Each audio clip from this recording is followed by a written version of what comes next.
بكم إخواني في الله، مرحبا بكم في هذه الديار المقدسة. هنيئا لكم بهذه الرحلة التي يرجى أن تحط بها الأوزار وأن ترفع بها الدرجات وأن تنال بها الرغائب وحسن الخواتم. رحلة مباركة قضيتم فيها مناسك العمرة، والعمرة محطة للأوزار تغفر بها الذنوب، والمتابعة بين العمرة والحج تغفر الذنب وتنفي الفقر. هذه العمرة المباركة التي سمحت لكم أن تبقوا أياما بجانب الحرم الشريف تنهلون من عباب زمزم وتذكرون الله سبحانه وتعالى غدوة وعشية. هذا زاد عظيم تحملونه معكم، لكن هذا الزاد لكي يكون كاملا شاملا فأنتم تستخدمونه بزيارة للمقام النبوي الشريف، بزيارة لأسمى مقام على وجه الأرض، بزيارة حبيب الحق وأفضل الخلق النبي الخاتم سيدنا محمد بن عبد الله عليه أفضل الصلوات والسلام. إن زيارة المدينة أمرها عظيم وفضلها جسيم، وقد تواترت الأنباء وتضافرت الأخبار وتظاهرت أقوال العلماء بأن فضل زيارة المدينة عظيم، وأن المسلم إذا اعتمر أو حج ينبغي أن يذهب ليزور مقام سيدنا رسول الله صلى الله عليه وسلم، يزور قبره الشريف ليسلم عليه وعلى صاحبيه ورفيقيه، ليصلي في مسجده، ليصلي في الروضة التي تعتبر روضة من رياض الجنة كما قال عليه الصلاة والسلام: ما بين بيتي ومنبري روضة من رياض الجنة. هذا أجر كبير ليس محدودا، والأجر إذا لم يحدد فهو في مظنة الكثرة الكاثرة التي لا يعلمها إلا الله سبحانه وتعالى. الصلاة ب100,000 أو أكثر من 1000 كما جاء في المدينة، أو ب500 كما جاء في القدس. لكن الروضة النبي صلى الله عليه وسلم يذكر فضلا محددا ولا أجرا معينا، بل ترك ذلك مفتوحا بكل ما يتصوره الإنسان من النفحات الربانية التي تنزل عليه وهو يصلي في الجنة، وهو يصلي في روضة من رياض الجنة، في روضة يرفع فيها اسم الله سبحانه وتعالى ويذكر فيها ويتلى فيها القرآن ويصلى فيها على النبي صلى الله عليه وسلم منذ أكثر من 1400 سنة، لم ينقطع ذلك يوما واحدا. تلك معجزة كبيرة، إحدى معجزات رسول الله صلى الله عليه وسلم التي لا تحد ولا تعد. أنتم تأتون من ديار بعيدة، من عالم بعيد يختلف عن هذه الديار، لكنكم بمحبتكم لهذه الديار المقدسة، بمحبتكم لرسول الله صلى الله عليه وسلم، أنتم في محل القرب وفي وضع الزكاة، لأن حالة القلوب أهم من حالة الأجسام، فإذا بعدت أجسامكم فقد قربت قلوبكم، وبالتالي قرب ودكم، ونلتم بذلك جزاء كبيرا. ذلك بأنهم لا يصيبهم ظمأ ولا نصب ولا مخلصة في سبيل الله، ولا يطؤون موطئا يغيظ الكفار، ولا ينالون من عدو نيلا إلا كتب لهم به عمل صالح، إن الله لا يضيع أجر المحسنين، ولا ينفقون نفقة صغيرة ولا كبيرة، ولا يقطعون واديا إلا كتب لهم ليجزيهم الله أحسن ما كانوا يعملون. فلا تقطعون واديا، لا تجوبون أفقا للسماء وأنتم تقصدون إلى هذه الديار إلا كتب له ذلك أجرا عند الله سبحانه وتعالى. هذه بشرى عظيمة.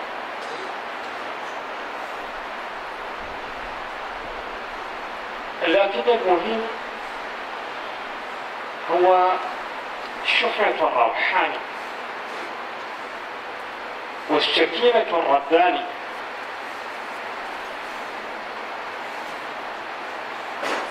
والسلوك المتميز الذي سيطبع عملكم في المستقبل. إذا كنت تريد أن تعرف عن قبول عملك فاسأل عنه مستقبل عملك. فإذا أدمنت الصلاة والذكر والعمل الصالح والصدقة وفعل الخير، فاعلم أن عمرتك وزيارتك كانتا مقبولتين. أما إذا انتكس الإنسان ورجع قهرا ونسي ما كان قد عاهد عليه في هذه الديار، وعلينا أن نعاهد أنفسنا بعد هذه العمرة، بعد هذه الزيارة، أن نأخذ على أنفسنا عهدا بأن نستمر بعمل الخير، وأن نواظب على فعل الخيرات، وأن نهجر المنكرات. لقد قلت لكم حديث بدي، يا بدي، يقول النبي صلى الله عليه وسلم: يا بدي أقم الصلاة وآت الزكاة واهجر السوء واسكن من أرض قومك حيث شئت. وأن الراوي أنه قال: تكن مهاجرا، وهو حديث حسن رواه البيهقي وابن حبان. هديك أنتم كلكم هديك. هديك رجل كان يقيم في قومه وهم مشركون، لكنه عندما جاء ومثل أمام النبي صلى الله عليه وسلم في المدينة المنورة لامته نفسه فقال: يا رسول الله، يقال أن من المهاجر هلك. فأجابه النبي صلى الله عليه وسلم بقوله: يا هديك أقم الصلاة وآت الزكاة واهجر السوء. هذا هو دستوركم في ديار ناشا، أن تقيموا الصلاة وأن تؤتوا الزكاة، أن تقوموا بالفرائض وأن تتركوا عمل السيء. ما قال له حتى أمر بالمعروف ونهى عن المنكر، قال: اهجر أنت. إذا كان هؤلاء القوم ليسوا على دينك ولا يهتدون بهديك، فمطلوب منك أن تهجر السوء، أن لا تشرب إذا شربوا، وأن لا تدخل في ما لا ينبغي أن يكون، أن تشاركهم بالأعمال الصالحة، بالفضائل، بالمشتركات الإنسانية. لكن ذلك لا يمنعك أن تحافظ على خصوصيتك وأن تهجر السوء. هذا حديث هوديب هو دستوركم في تلك الديار. مع الحديث الآخر: اتق الله حيثما كنت وأتبع السيئة الحسنة تمحها وخالق الناس بخلق حسن. تقوى الله سبحانه وتعالى، امتثال أوامره واجتناب نواهيه بالظاهر والباطن، هذا هو تعريف التقوى. وحاصل التقوى اجتناب وامتثال بظاهر وباطن، بها تنال في أي مكان، لأن كل الأرض كما قلت لكم قبل أعتقد هي تعتبر أرضا للمسلم. المسلم ينظر إلى الأرض بلاد الله، والعباد عباد الله كما جاء الحديث الذي رواه أحمد في المسند: فحيثما أصبت خيرا فعل. وجعلت هي الأرض مسجدا وطهورا، فأيما رجل من أمتي أدركته الصلاة فليصلي. الأرض كلها، بعض أهل الديانات إذا تركوا أرضا معينة لا يصلون ولا يقومون بعبادتهم، يرون أن هذا حكر على هذه الأرض. لكن الإسلام لا، الإسلام يقول كل الأرض هذه هي لله، فأينما وجدت وحيثما حلت وأينما نزلت فهذه هي أرض الله. هذا الله هنا، فأينما تولوا فثم وجه الله، لأن الله سبحانه وتعالى في كل مكان، لا يكون معك في مكان وليس معك. اللهم أنت الصاحب في السفر والخليفة في الأهل. ينبه النبي صلى الله عليه وسلم: إذا كان معي في السفر لا تظن أنه ليس مع خليفة لك أيضا، هو في كل مكان. اللهم أنت الصاحب في السفر والخليفة في الأهل. فهذه المعاني السامية علينا أن نستصحبها ونحن نزور طيبة طيبة. واعلم بأن ذا المقام يستجاب به الدعاء، فلا تمل الابتلاء، كما يقول ابن عاشر: أي مقام عند رسول الله صلى الله عليه وسلم. هذا هو مذهب جماهير العلماء أمة محمد. فعليكم أن تدعوا الله سبحانه وتعالى هناك، وأن تعلموا أنكم في بلد طيب، في أرض طيبة، في أرض من أفضل البقاع على وجه الأرض مع مكة المكرمة. يقول مالك في موطئه أن النبي صلى الله عليه وسلم كان يجلس عند القبور، كانوا يحفرون برجل، فطلع رجل من الحفاة وقال: بئس حفاة المؤمن. فقال له النبي صلى الله عليه وسلم: بئس ما قلت.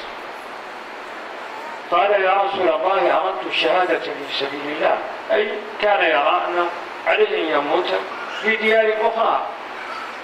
فقال النبي صلى الله عليه وسلم: لا شيء يعدل شهادة في سبيل الله، وإنها لأحب أرض علي أن يكون قبري بها. فقال بعض شروح الموطأ هنا: ينبغي أن يكون يوجد الإجماع على أن الدفن بهذه الأرض هو أرضا إجماعا، وأن لا يكون فيه خلاف، وأن يكون الخلاف بين مكة والمدينة، الذي كان عمر بن الخطاب يرى أن المدينة أفضل، وغيره وربيعة بن عياش كان يقول مكة أفضل. فهذا الخلاف في الحياة وليس في الممات، لأن النبي صلى الله عليه وسلم يقول: إنها لأحب أرض إلي أن يكون قبري بها. فهي أحب أرض على رسول الله صلى الله عليه وسلم، إذا هي أحب أرض إلى الله سبحانه وتعالى. ترى هذه، فأنتم يعني عندما تعودون من هذه الديار تعودون بفضل عظيم، لكن استصحبوا، حينوه في قلوبكم ليظهر على سلوككم، ليظهر على أعمالكم، ليظهر على أحوالكم، ليظهر على علاقاتكم بينكم وبينهم ومع غيركم أيضا. الله سبحانه يقول: فكل الناس حسنا. اتبع السيئة الحسنة تمحوها، خالق الناس، ما قال خالق المسلمين، خالق الناس، كل الناس بخلق حسن. هذه مخالقة التي يقول النبي صلى الله عليه وسلم. إذا هو ليس تسلك خلق حسن بل خالقه، أي كن معه. هذا يدل على المفاعلة، كن مع الناس حتى تدعوهم بالقدوة الحسنة، بالعمل الصالح. هذا هو الذي ينبغي أن نقوم به. أنا ربما تجاوزت عليك لما تسمع كلمة ترجم. Bismillah ar-Rahman ar-Rahim. So, Sheikh, first of all, praise Allah subhanahu wa ta'ala and ask for prayers and blessings on the Prophet sallallahu alayhi wa sallam, and then thank Allah for making this visit and this meeting that we have facilitated from Allah subhanahu wa ta'ala, and then ask that Allah subhanahu wa ta'ala teach us what's beneficial for us to know, to give us tawfiq to success, to implement the book of Allah subhanahu wa ta'ala, and not to abandon us to ourselves, but to be able to follow the truth with His help. And then finally, in the introduction, he welcomes all of you, his brothers, he said, to this, and sisters, to this sacred land that you've come to, the Diyar al-Muqaddasa, the holy lands of Islam, Mecca and Medina.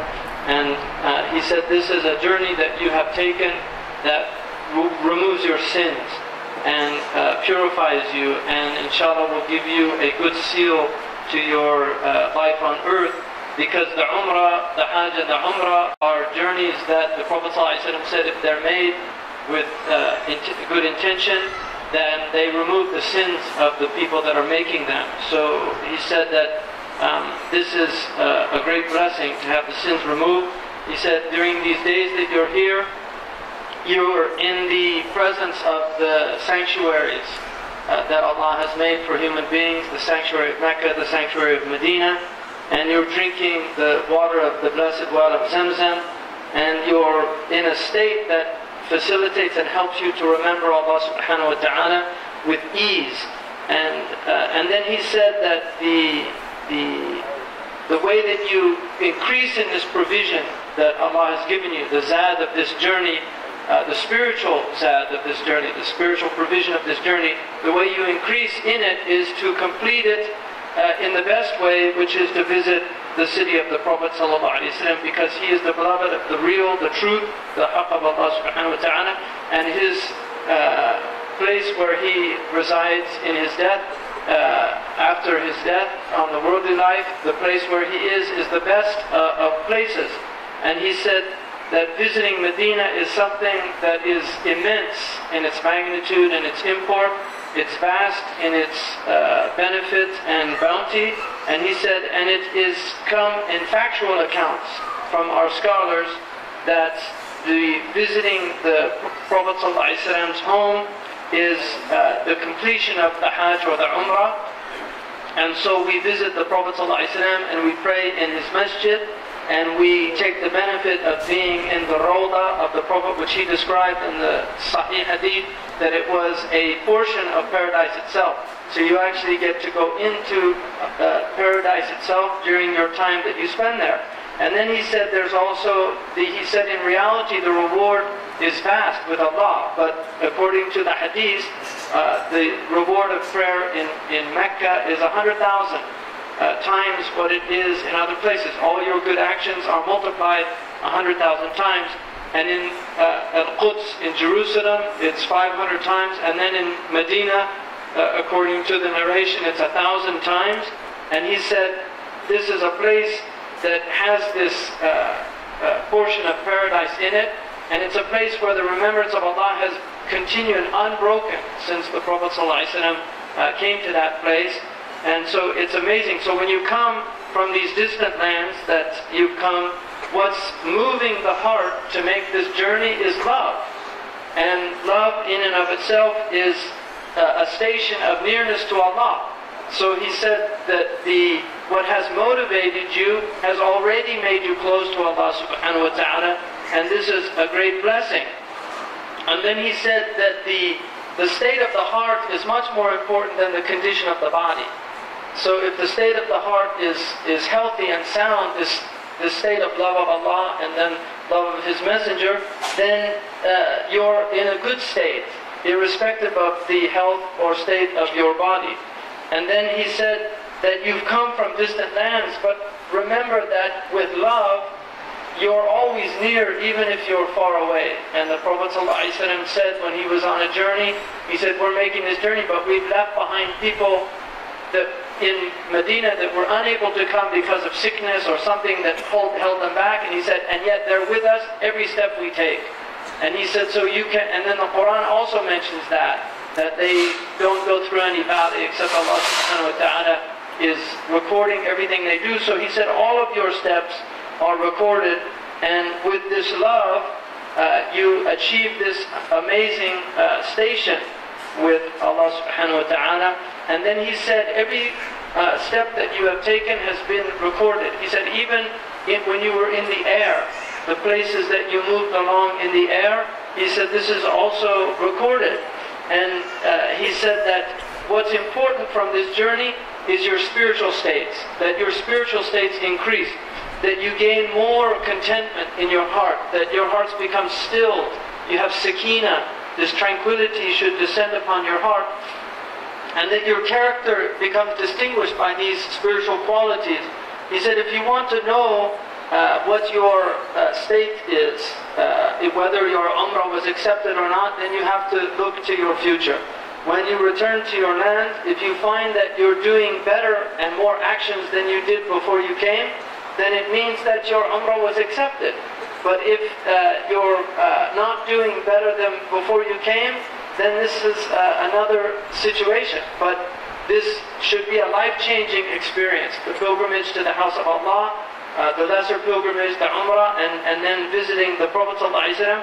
So you have to look. But he said, in any case, you should take a strong covenant with your Lord that you will commit to being better, that you will commit to serving your Lord and serving this beautiful religion when you go back. And he said, and then also that you abandon whatever vices you may have been practicing before that. You turn away from those things and begin to practice the virtuous actions that negate those vices. And he said that in the hadith of Fudayk, who was one of the Arab tribesmen that became Muslim, and he had been living amongst the mushrikeen, he said that when Fudayk came to the Prophet ﷺ and visited him in Medina, he was still living amongst his people, and they weren't Muslim, they were mushrikeen, polytheists.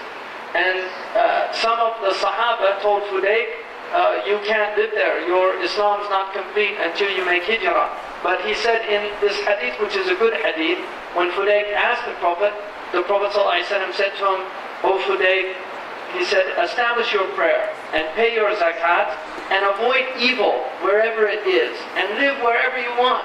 And in another narration he said, the earth is God's earth. All of the lands are the lands of God. And the servants are all God's servants. So wherever you find yourself, then just worship Allah and avoid evil. And so he said, all of you are now in the maqam of Fudayk if you're living in these lands. He said, what you should do is avoid any of these sinful things that the people do. If people are drinking there, then you don't drink. If people are doing other things, engaging in usury or whatever they're doing, don't do what they do. Nobody's forcing you to do evil. So this is the choice that people make. So as long as you're in a safe place, then you're free to live there. And this is our religion, because he said that the religion is it's a global religion. And then he said also to practice the hadith of the Prophet ﷺ, which is a sound hadith that the Prophet ﷺ said, have piety, be dutiful towards your Lord wherever you find yourself, and always follow up any vice or bad deed that you do with a good deed to obliterate the bad deed. So always follow up a bad deed with a good deed to wipe it out. And then he said that the definition of taqwa, because this hadith says attaqillah, the definition of taqwa that is given in Ibn Ashar, he says that taqwa of Allah is to obey His commandments and to avoid His prohibitions inwardly and outwardly. That's the definition of taqwa. So if you want to know what taqwa is, then it's to obey Allah outwardly, and when He tells you to pray 5 times a day, when He tells you to pay zakat, all these things, that's outward. But inward, He tells you don't be arrogant, don't have envy, don't have pride, don't have hatefulness. Those are the inward states that He's prohibited you. So taqwa is to purify yourself inwardly and outwardly by following what Allah has commanded you to follow and avoid what He's prohibited. So He said, wherever you go, Allah subhanahu wa ta'ala has given you this vast world. And He said that some religions they make the land specific to their religion. He didn't say which one, but He said some religions, they have to have a land, and they say this land is our land so that we can practice our religion. He said our religion is not like that. Wherever you go, you can practice Islam. Because we're a global religion, and our Prophet ﷺ said this. And then he said, when you have to remember Allah is with you wherever you are. If you're over in the West or here, Allah is with you. In the dua of sabr, the prayer that the Prophet made, the supplication he made for a journey, he said, "Oh Allah, you are my companion in this journey, and you're the one I'm leaving behind to guard my family." So he said the hadith is clear that Allah is with you on your journey, but He's also taking care of your family where you are, where you leave behind. So Allah, you can be worshipped anywhere in the world. He's not specific to any time or place. And then he said that to remember that the Prophet ﷺ, the station of being in Medina is a high station. It's a place where there's a nearness to Allah in that place because it has that special blessing, so that you should do a lot of supplication while you're there, and you should know that you're in the best place on the earth. And he said this obviously includes Mecca, but Medina has a specific quality, and he said that one time the Prophet heard a man somebody had died and was being buried in Medina, and he said, "Oh, too bad for him, because he didn't die on jihad or something." And the Prophet said, "What a terrible thing you've said." He said, "There's no better place than here to die." And so he said that Rabi' ibn Ayyash considered Mecca to be better than Medina, and Umar ibn al-Khattab considered Medina to be better than Mecca. This is a difference of opinion, but he said this is only in the worldly period, because Mecca is 100,000 times in the hadith and Medina is 1,000 times. This was where the difference came. But he said that, but Umar was looking at death. Where's the best place to die? And the best place to die is Medina. There's no better place to die than in Medina. So it has that preference even over Mecca. And the Prophet asked to die there, and Omar asked to die there. So if it had been better in Mecca, they would have wanted to die in Mecca. So they died in the best place in the whole cosmos. And then he said that. So he said, so it's important to have good character and focus on that. And he said, when the Prophet ﷺ said, he said, when you're living amongst people that aren't Muslim, the Prophet ﷺ said, خَالِقَ النَّاسِ, treat people, interact with people in the best way, with the best character. And he said, this is your da'wah. Your invitation to Islam is by being exemplars of your character. That if you have good character, people will be inclined towards you and will want to see what you have that they don't have. So he said that your character is very important to focus on.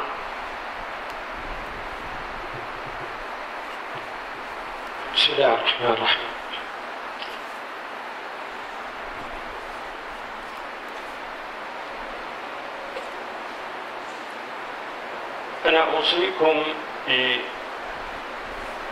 بالزاد الذي سترجعون به وبالعهد الذي ستعاهدون به ربكم وأنتم في هذه الديار، هو عهد التوبة. عهد التوبة هو أن ينوي الإنسان أن يترك كل عمل سيء، وهذا معناه وأتبع السيئة الحسنة تمحوها. يترك الأعمال السيئة التي يكون ارتكبها في حياته، ويرجع بنية صالحة وبعمل صالح. في ديار المهاجر لدينا نوعان من العمل: عمل يتعلق بأنفسنا بعبادة ربنا، وعمل يتعلق بعلاقاتنا بالناس. بعبادة ربنا علينا أن نرجع بأذكار، علينا أن نرجع بزيادة عمل، بتلاوة القرآن. في السنة الماضية كنت أوصيتكم على كثرة الذكر، ذكرت لكم حديث سبق المفردون، قال ومن المفردون؟ قال ذاكرون الله كثيرا. وقلت إن كل واحد منكم عليه أن يتخذ وردا، لا يعجز عن أن يقول لا إله إلا الله 100 مرة، لا يعجز عن أن يصلي على النبي صلى الله عليه وسلم 100 مرة، يقول اللهم صل على سيدنا محمد النبي الأمي وعلى آله وصحبه وسلم تسليما. لا يعجز إنسان أن يقول سبحان الله وبحمده 100 مرة، أن يقول أستغفر الله العظيم وأتوب إليه 100 مرة. لكن الإنسان ينظر إلى حاله من شغل وفراغ، من شباب وهرم. الإنسان الذي يعمل قد يسامح، الإنسان الذي لا عمل له عليه أن يعوض هذا الوقت بالذكر وبتلاوة القرآن. الإنسان الذي كبر في السن عليه أن يزيد، لأنه الآن يتوجه إلى الآخرة، وكل منا يتوجه إلى الآخرة، سواء كنتم شباب سواء نحن شيوخ.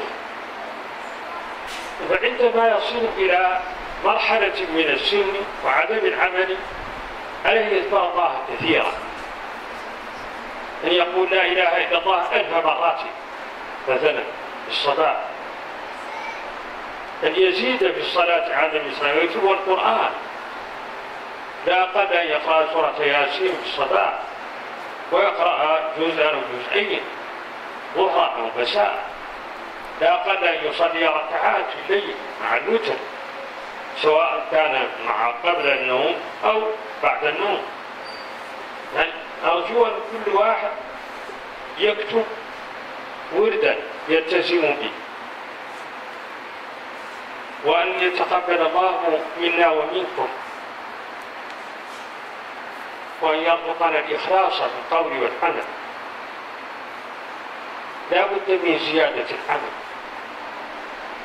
إذا كان يأكل الربا فإنه يحاول تخليص ماله من الربا.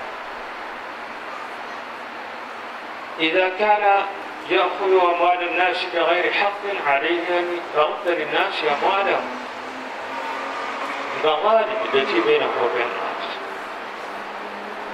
عليه بعلاقته مع الناس أن يبنيها على الخلق الحسن، الكلمة الحسنة والعمل الحسن، وأن يؤمن جيرانه من المسلمين ومن غير المسلمين. من لا يأمن جاره بوائقه هذا موعود وعيدا شديد. فعليه أن يبث روح الأمن بين الناس، أن يكون المسلم محل ثقة وأمن، وليس محل خوف وقلق. هذا أمر في غاية الأهمية.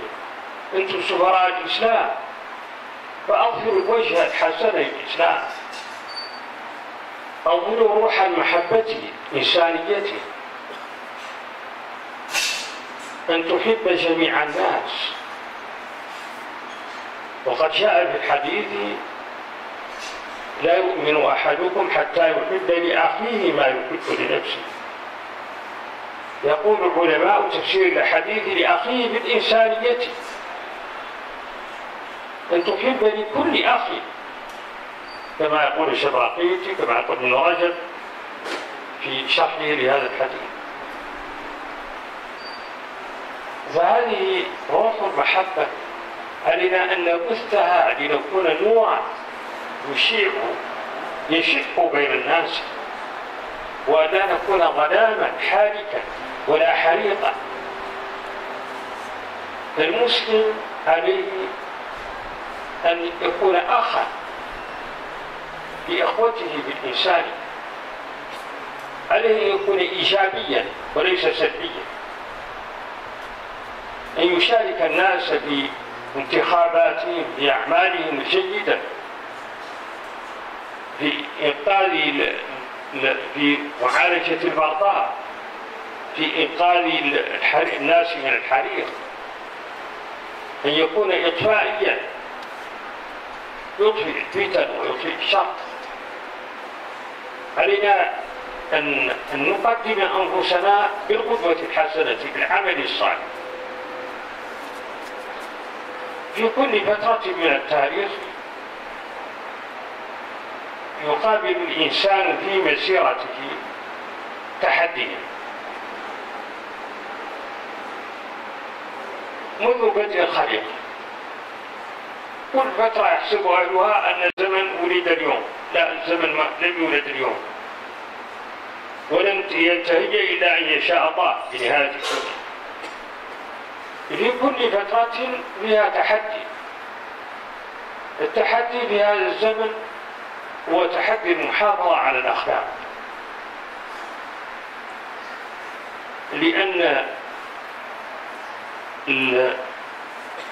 الفردانية طغت على روح الجماعات.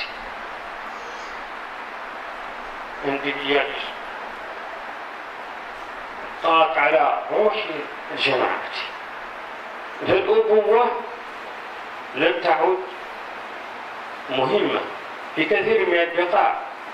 الأب لا يمكن أن يفرض توجهاته على أولاده. الزوج ليس لم يعود هو القائم على الأسرة الذي يوجهها كيف شاء. علينا أن نفهم هذه المعاني، التغيرات التي حدثت في المجتمعات، لنواكبها بروح من الخلق وبروح من التسامح وبروح من الفهم العميق، حتى نستطيع أن نؤثر في المجتمع. العلاقات الاجتماعية علاقات معقدة. التحدي اليوم هو كيف نتغلب على هذه الأوضاع الاجتماعية، كيف نتغلب على روح الكراهية، على روح البغض،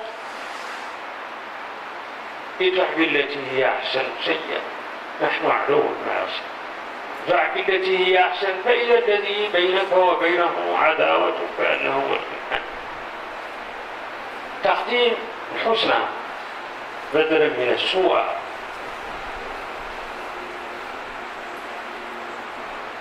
وأن ترحم حتى من ظلمك، لأن الذي يظلم الناس يحتاج إلى رحم، إلى شفقة، لأنه شخص قد حاد عن الطريق، شخص مريض. هذا النوع من التعامل يحتاج إلى صبر، يحتاج إلى فكر، يحتاج إلى أنات، يحتاج إلى الاستعانة قبل كل شيء بالله سبحانه وتعالى. اللهم أعنا على ذكرك وشكرك وحسن عبادتك.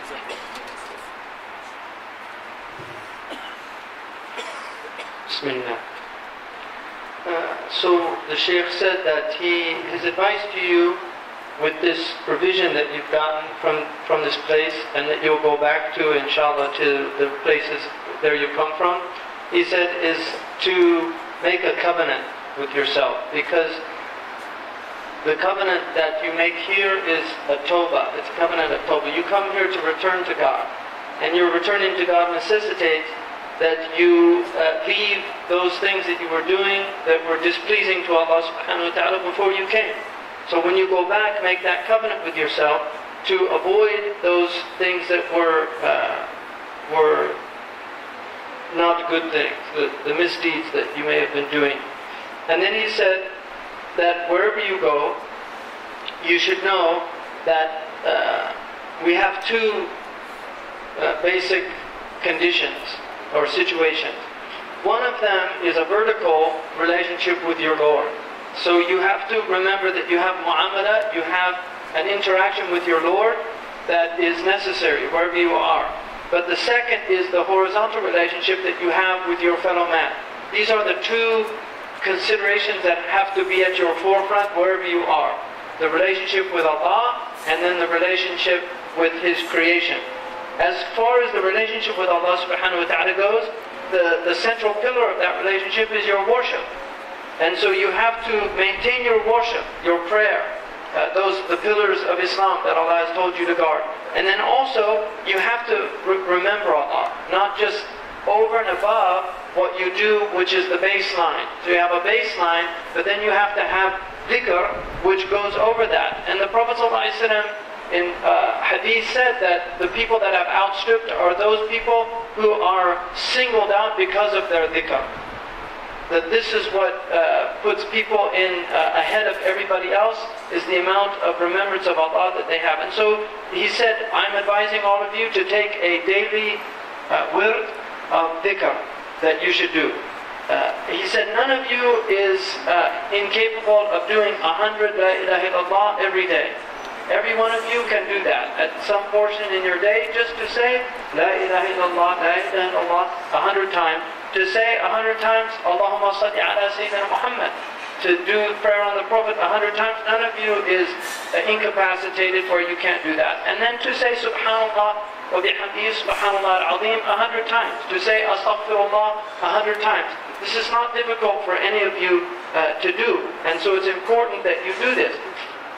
And then he said, but the amount of dhikr that you do is in relation to your own condition. People are in different conditions. He said, if you're working a lot, it's difficult to do that, to be doing a lot of dhikr because you're engaged in your work. He said, so somebody who's not working, if you're not working, you should be doing more dhikr than the people that are working. In other words, specific dhikr, where you sit and you meditate, remember Allah subhanahu wa ta'ala. He said, if you're older, or in old age, you should be doing, especially be doing more dhikr. And he said, not because the young people aren't any closer to death, because none of us knows when we'll die. But the old person is definitely closer to death. They know for certain that they don't have much more time. The youth, maybe, maybe not. But the older person, they know, my time is coming soon. And so he said, so because of your age, you should increase in your dhikr. And then he said,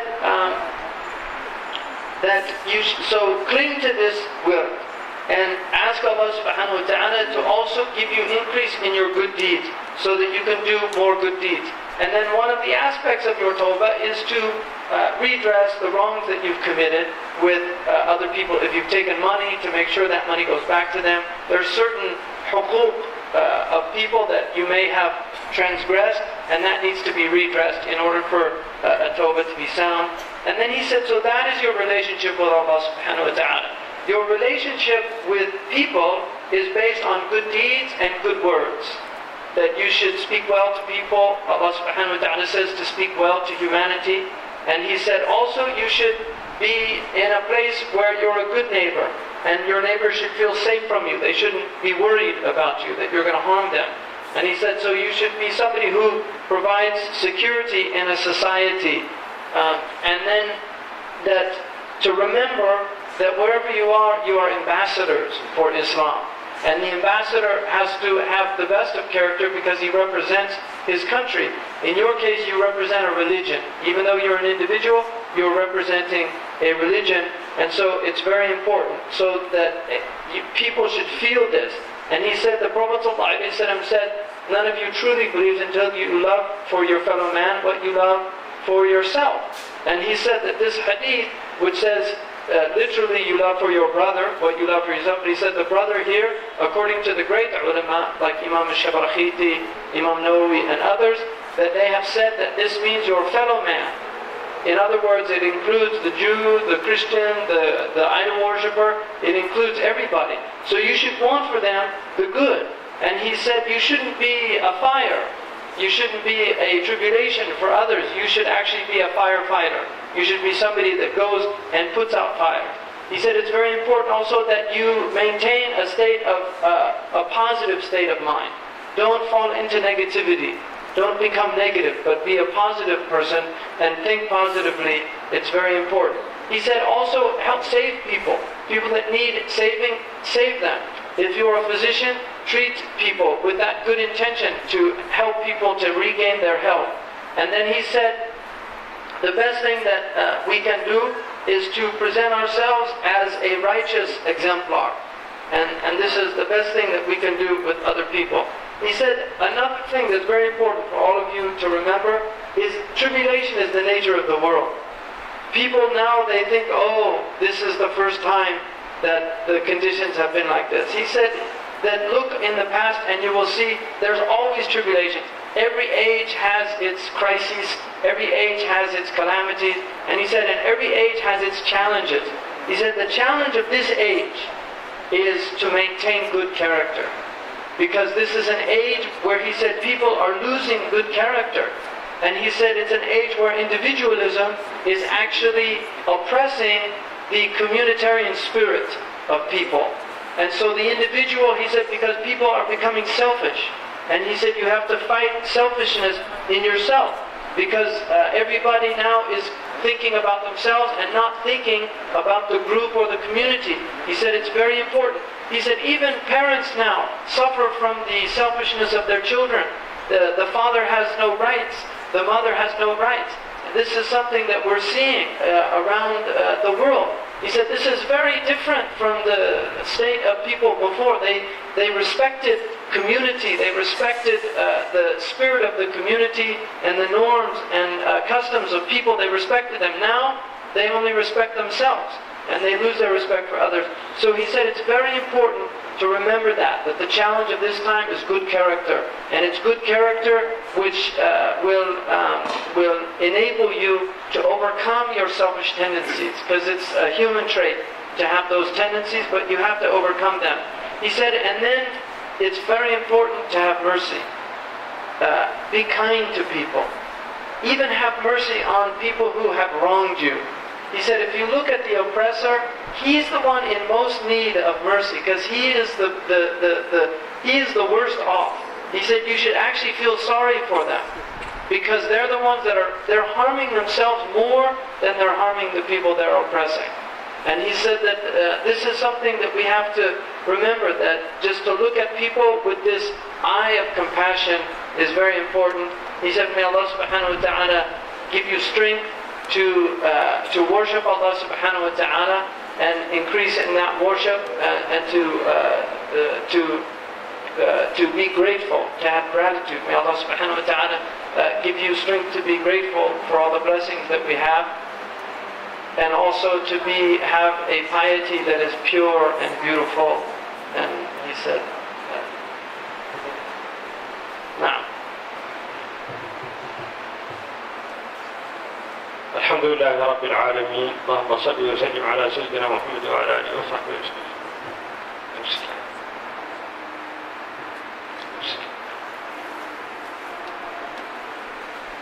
اللهم لك الحمد كما ينبغي لجلاله وشكواه عظيم سلطانك. اللهم صل وبارك على سيدنا محمد وعلى آله وصحبه وسلم تسليما عدد ذراتكم. اللهم يا ربنا اغفر لنا على ظلمنا وتب علينا إنك أنت التواب الرحيم. اللهم أصلح قلوبنا وفرج كروبنا واغفر ذنوبنا واصلح شؤوننا وأحسن عاقبتنا. ربنا آتنا في الدنيا حسنة وفي الآخرة حسنة وقنا عذاب النار. ربنا آتنا من لدنك رحمة وهيئ لنا من أمرنا رشدا. ربنا لا تزغ قلوبنا بعد إذ هديتنا وهب لنا من لدنك رحمة إنك أنت الوهاب. اللهم اشملنا برحمتك وعافيتك وخيرك وبركتك في الدنيا وفي الآخرة. اللهم انزل علينا رحماتك وبركاتك كما انزلتها على أوليائك وخصصت بها أحبائك وأذقنا برد عفوك وحلاوة مغفرتك. اللهم اشر علينا رحمتك التي وسعت كل شيء وارزقنا منك محبة وقبولا وتوبة نصوحا وعافية تعم الحاضرين والغائبين الأحياء والميتين برحمتك يا أرحم الراحمين يا رب العالمين. يا أرحم الراحمين يا رب العالمين. يا أرحم الراحمين يا رب العالمين. سبحانك اللهم وبحمدك أشهد أن لا إله إلا أنت وحدك لا شريك لك ونستغفرك ونتوب إليك. Jazakallah khairan. Inshallah, may Allah reward Sh.Bin Bayyah and the family. May you have a safe journey to Medina, inshallah.